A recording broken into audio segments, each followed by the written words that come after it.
How y'all doing? So today I'm gonna be talking about the use of triggers and how they relate to programming. I've been on this kind of trying to understand how programming works, and talking about psychological programming. And there's just things that I experienced in my targeting that I just found really weird, how they would repeat things over and over, certain sounds or visuals that I'd be shown. And I started noticing they were having an effect on me almost instantly. And I realized that's something that is done with programming, is triggers and hooks are created in a person. And hopefully this video can kind of lay some of that stuff out. So how are programming triggers created inside a person? So triggers for psychological programming are created through a process that blends emotional conditioning, association, and repetition. What happens is essentially a brain is rewired so that one specific trigger can cue a specific reaction. So it's a cause and effect, right? So they condition you with these triggers. It could be a sight or a sound or even a smell or whatever, an action, and it produces a result in the person. And there's reasons why they do that, right? Because it basically, they're bypassing your thinking and they're causing emotional responses within you. And once they can do that, they basically have control of you, because they have control of how you feel and how you're thinking or not thinking, right? So here's kind of breakdown of how they're installed. First, the manipulator is going to have to identify a vulnerable spot, a weak spot. So this would be like an emotional weak spot, and I would look at it like this is the open wound, or this is the access point that they're targeting. All right, so those things can be fear, shame, grief, anger, desire for approval, unresolved trauma. These are all access points. And someone who's good at manipulating is going to be able to see, where the chink in your armor is, the access point.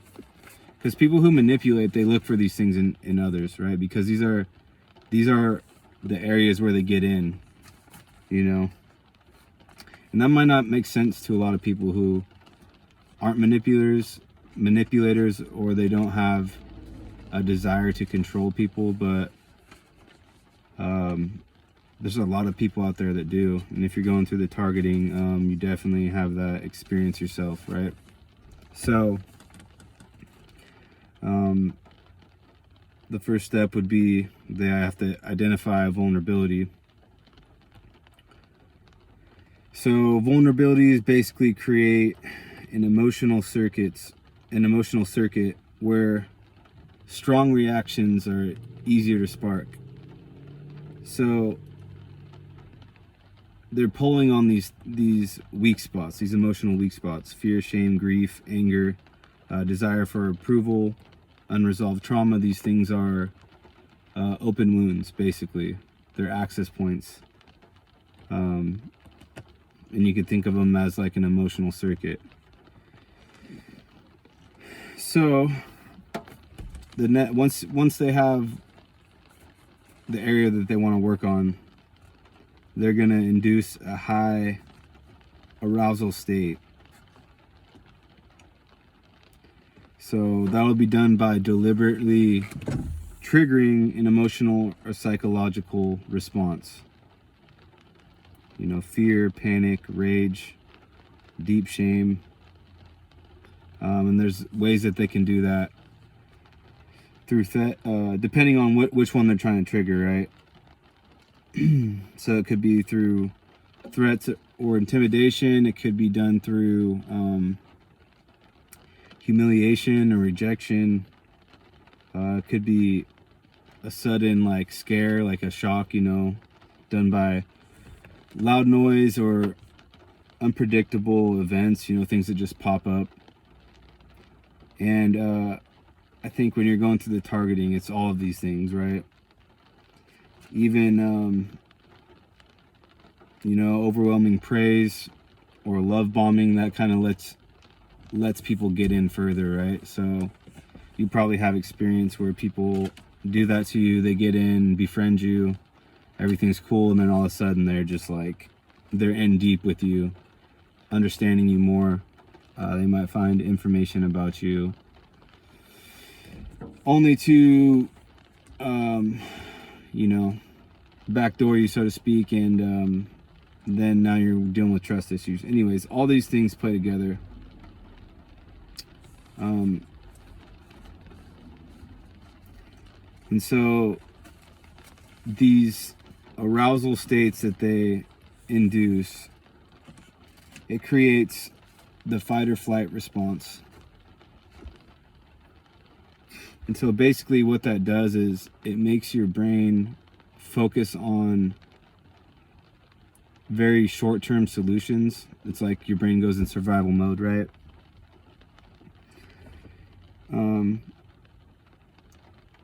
And what that causes is it really limits your ability to process things, right? You're not able to think about things logically. It's more like you're in the state of fight or flight. So that's what it's made for. It's for a survival situation. So to be put into that state, it makes you very reactive, right? And it also makes your brain more imprintable in that state. So they're trying to bypass your thinking in a lot of ways. So then once you're in that state, in that state of fight or flight, the manipulator or the person doing or people doing the programming introduces a sensory marker, which that's the trigger. And that could be a word or a phrase, a symbol or an image, a sound, a tone, a song,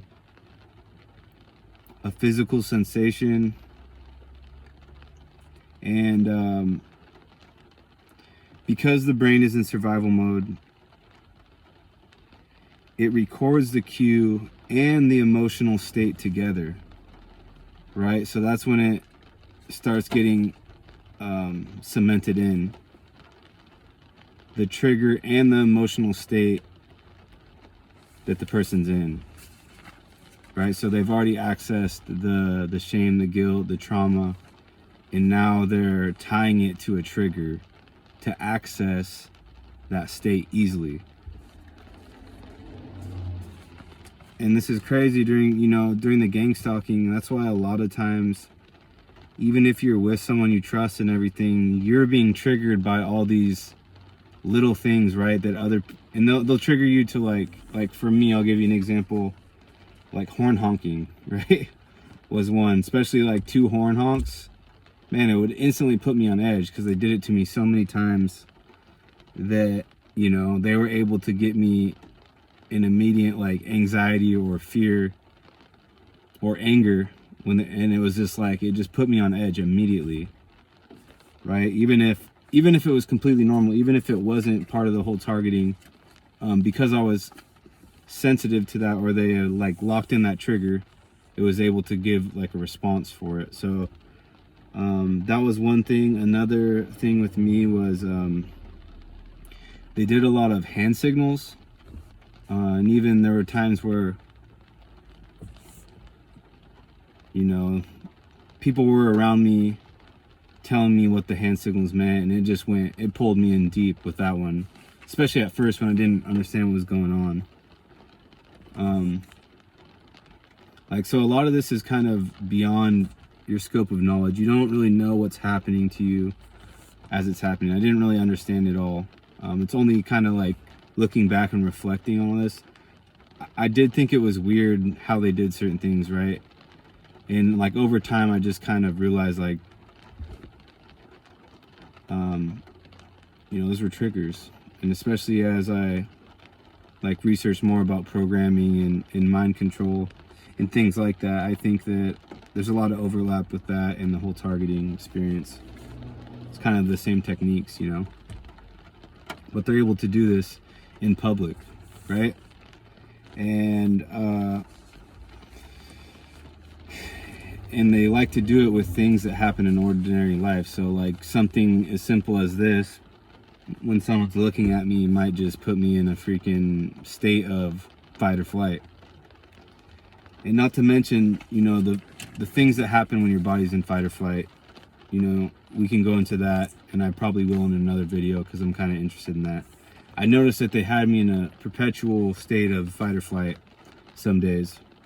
You know, some days it'd be for hours, right? And it's really uncomfortable and stressful to be in that state all the time. And it's really hard on your brain. It's really hard on your body. You know, your heart's beating, your breaths are short,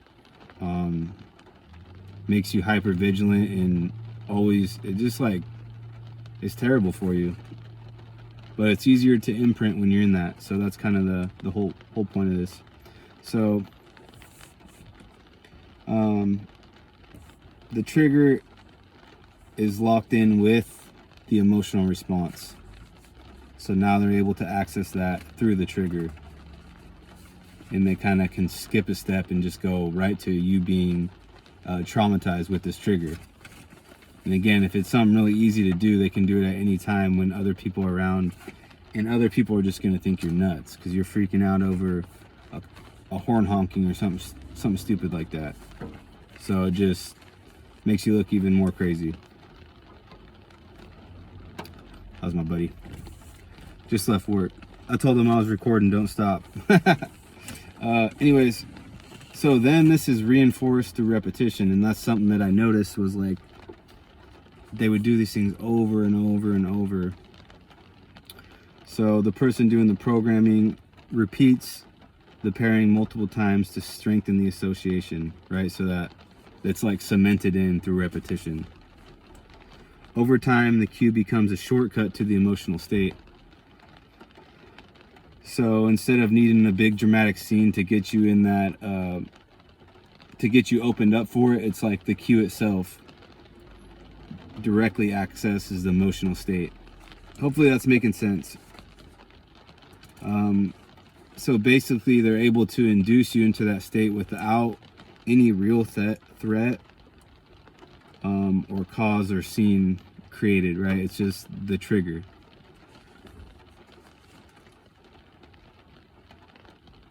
So an example would be kind of like I said with the horn. Another example is if a bell sounds. A bell sound is always playing during like a fear induction. Eventually, just the bell will induce the fear state, right?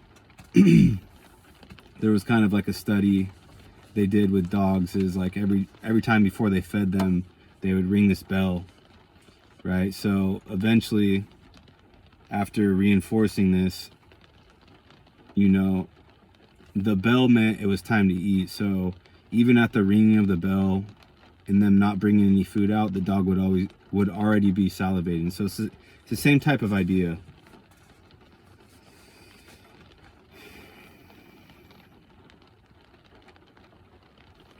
So after that's set,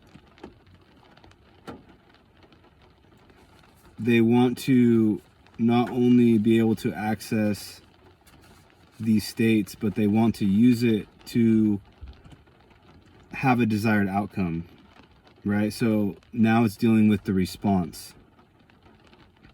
So the programmer links the triggered state to a specific behavioral outcome. So they want to erode the decision-making process and access the part of your brain that's just very reactive. And so this is kind of like, as the process goes on, the person stops being able to choose a response and they just become very reactive. And I've done videos about that before all this kind of tied in, because I could understand that on some level, is like the whole targeting really plays off like human nature, and you know, in a biblical sense, our fleshly reactions, right? So they understand how that all works. And when you stay in that state where you're just reactive, you're very predictable. You know, being reactive versus choosing a response are two different things, right? Because when you're making deliberate choices and thinking things through, you're able to kind of pull away from all this like tunnel vision that you have. So that's a process for sure, but I'm just trying to give some info on how this stuff works in a broad sense. Hopefully this can be helpful for you guys. So man, yeah, like they can use this in a lot of different ways. It's almost like no shortage of how they could use this. But you know, the triggered state, if it's fear, their desired response could be a compliance, right? So they might do this before someone asks you to take part in something normally you wouldn't say yes to, or give up something, you know, normally you wouldn't want to. But because you're in that fear state and they've conditioned you in your behavior to comply, all they have to do is use the trigger, put you in a fear state, and then you comply with what they ask, right? Because you're already in fear and you've been conditioned into that. So this might be a little deep for some people, but I can see how this is played out in my own story. That's why I'm interested in it, and I think it's really helpful info. So if they access an anger state, and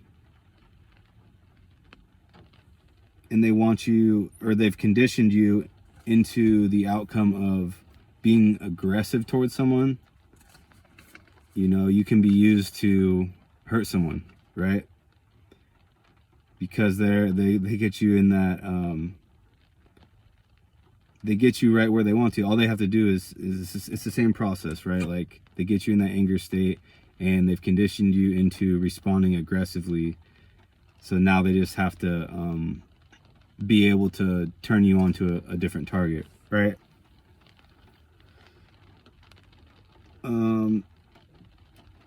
Another one would be like euphoria, right?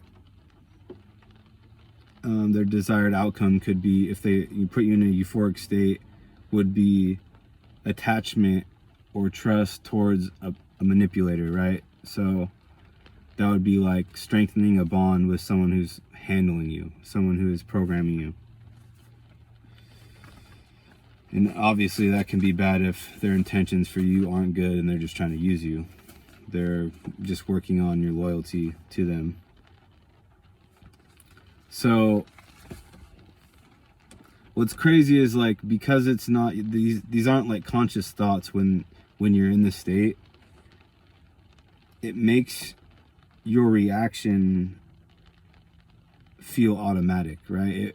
It's not like you're aware you're being manipulated, right? That's the whole point, is like they've bypassed all that.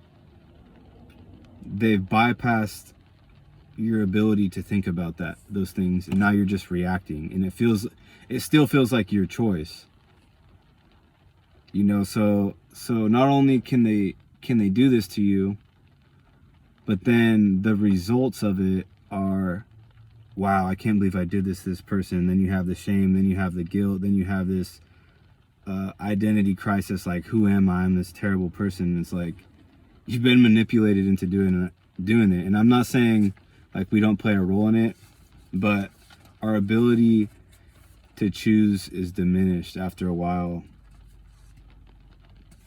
because like the programming takes away your personality. It erodes who you are. It erodes your ability to think and use wisdom and like make your own decisions, right? Someone's basically just using you, right?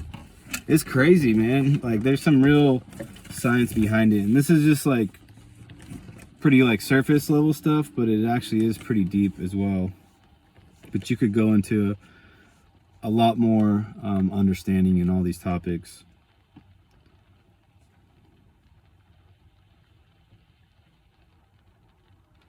So the last little part here is that, you know, something important is that the link is hidden, right? So effective programming often ensures the person isn't consciously aware of what the trigger is, or why it affects them, or how it affects them, or how it affects their behavior, right? Or their desire, the outcome that they're putting on the person or wanting them to do. So what that does is it prevents the rational mind from dismantling the association. So you're not able to, you know, connect the dots. You can see why that would be such an issue, right? So why this works so powerfully? The brain has evolved to remember survival related events with extreme clarity.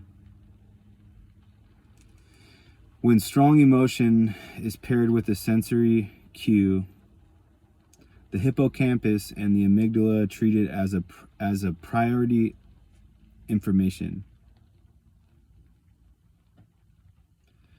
That's why triggers can persist for years, even if the original event is forgotten consciously.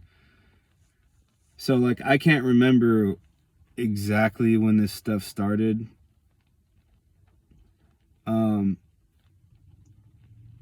But even to this day, there are still things that I notice kind of put me on edge. It's not nearly as bad now, and now I'm like aware of them. But I do remember one time when like the horn honking trigger was anchored in, and it was really confusing, right? Because I wasn't sure what was going on. I saw all these hand signals, and then this person was sent in, and they kind of told me a little bit about the hand signaling and all this stuff. And then, I mean, they just backdoored a bunch of lies too, but gave me a little bit of truth, and I like ate it up.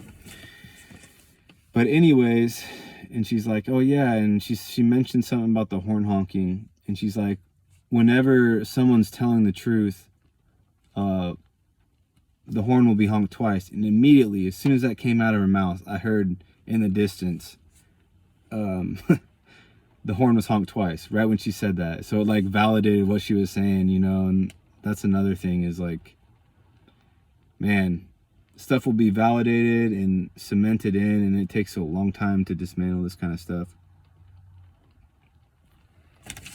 But